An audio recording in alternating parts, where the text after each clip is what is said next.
Assalamualaikum warahmatullahi taala wabarakatuh and good day.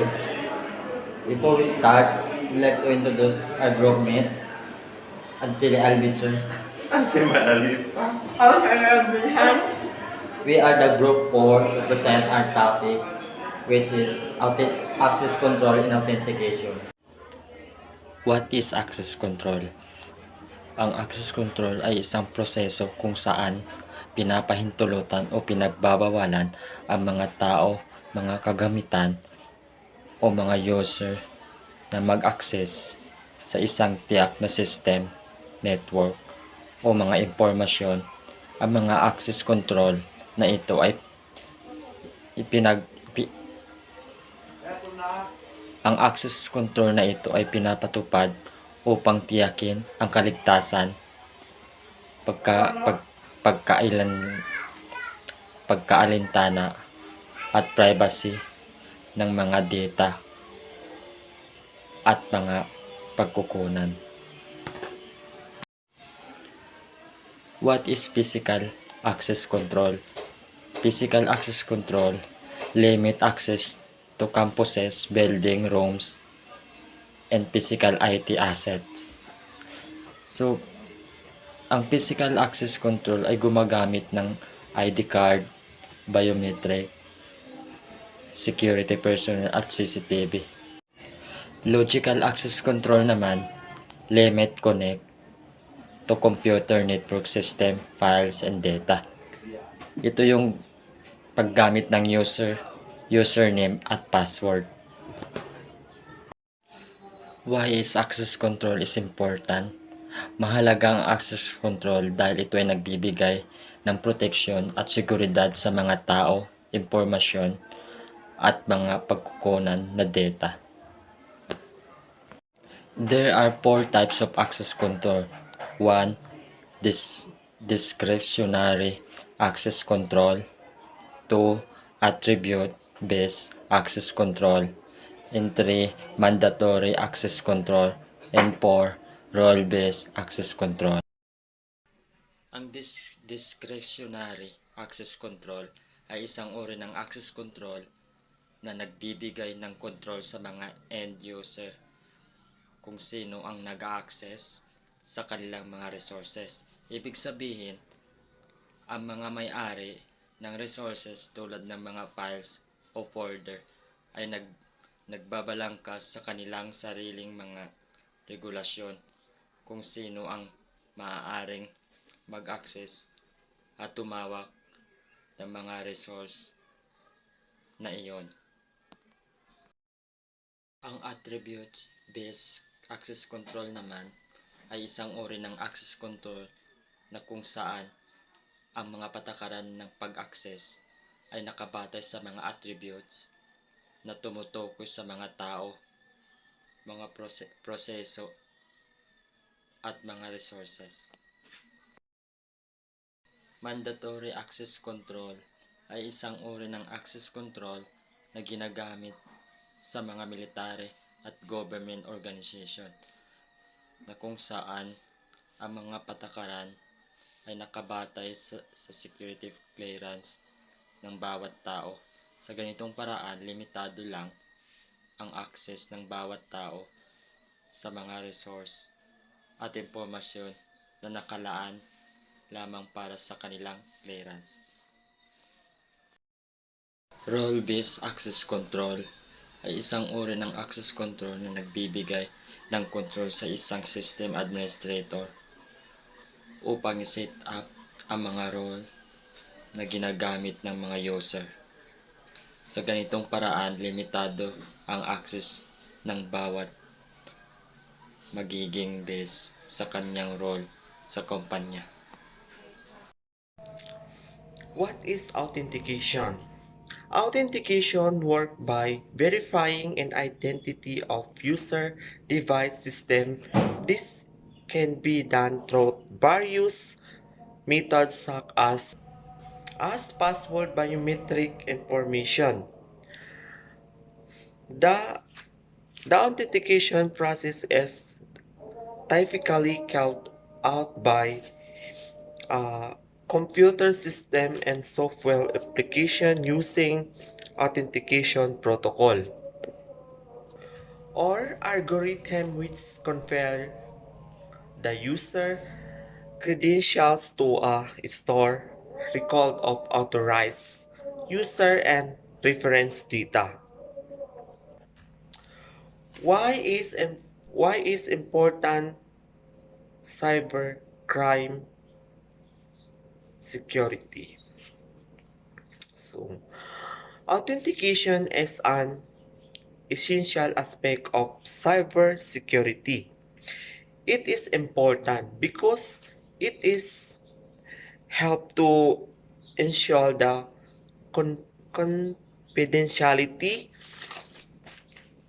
integrity, and availability of digital asset, and without proper authentication protocol, an attacker can easily gain access to system network and data without detection.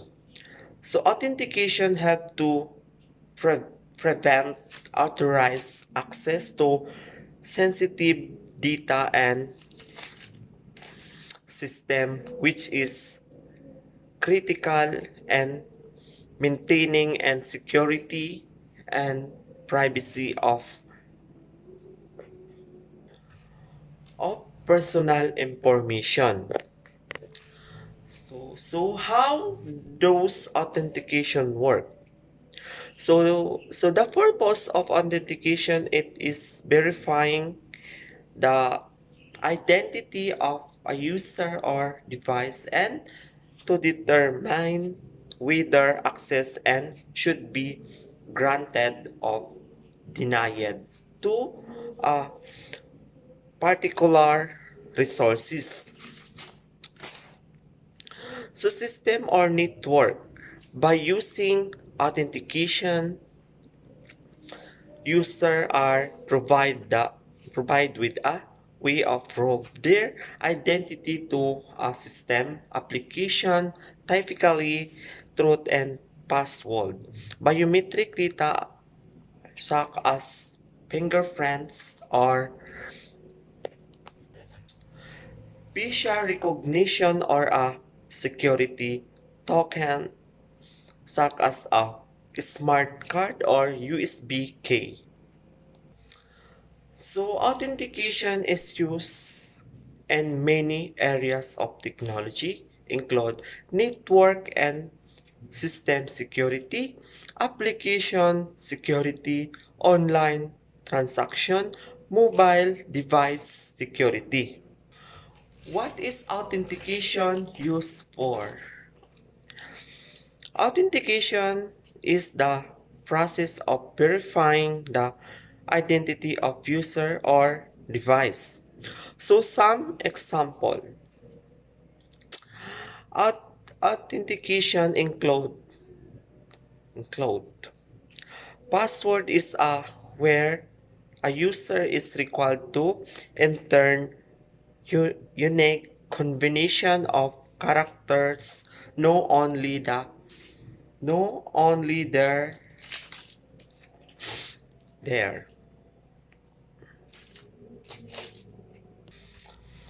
So biometric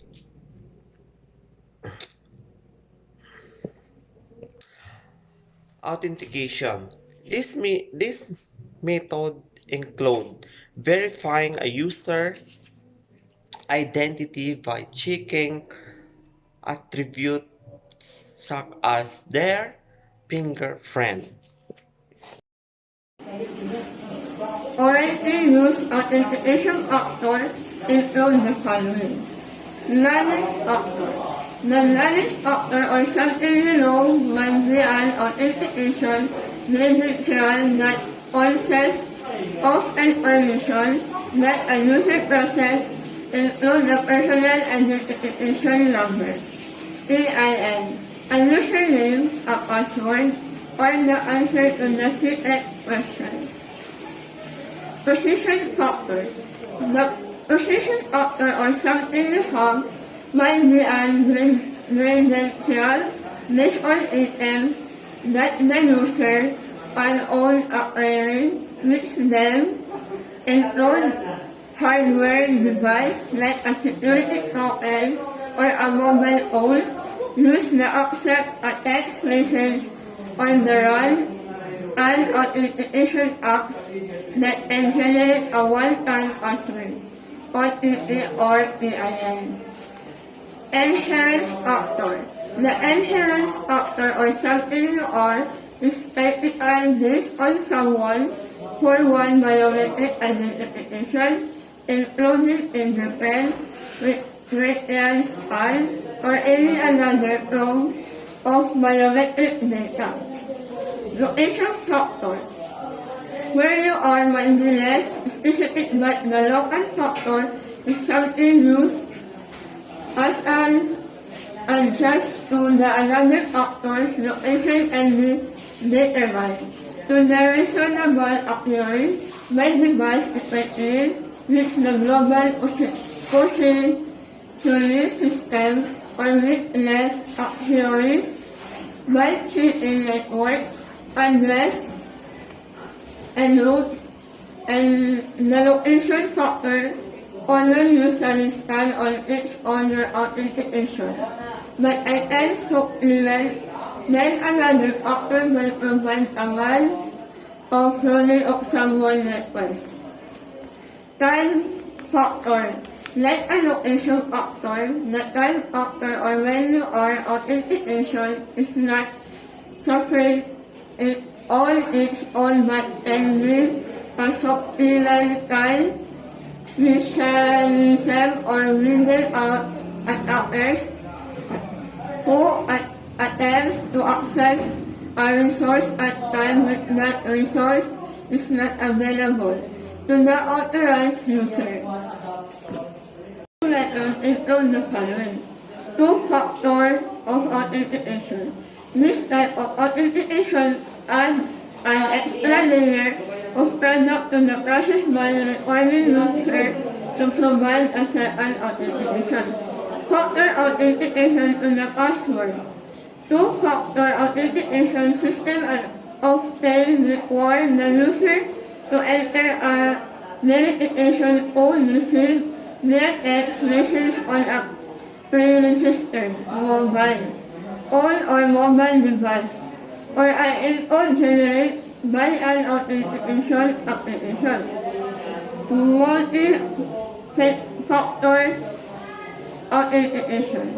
This type of authentication requires user to authenticate with more than one authentication factor, such as a fingerprint or facial recognition, a pressure factor like a security key, fob or a token generated by an authentication app.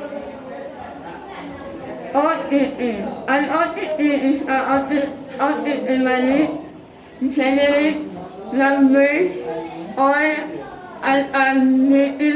alphabetic string or characters.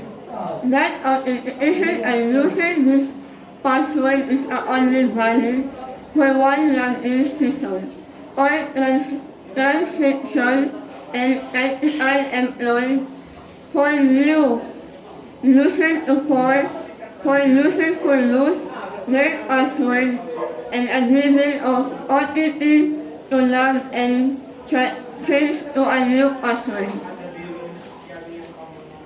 Three factors authentication.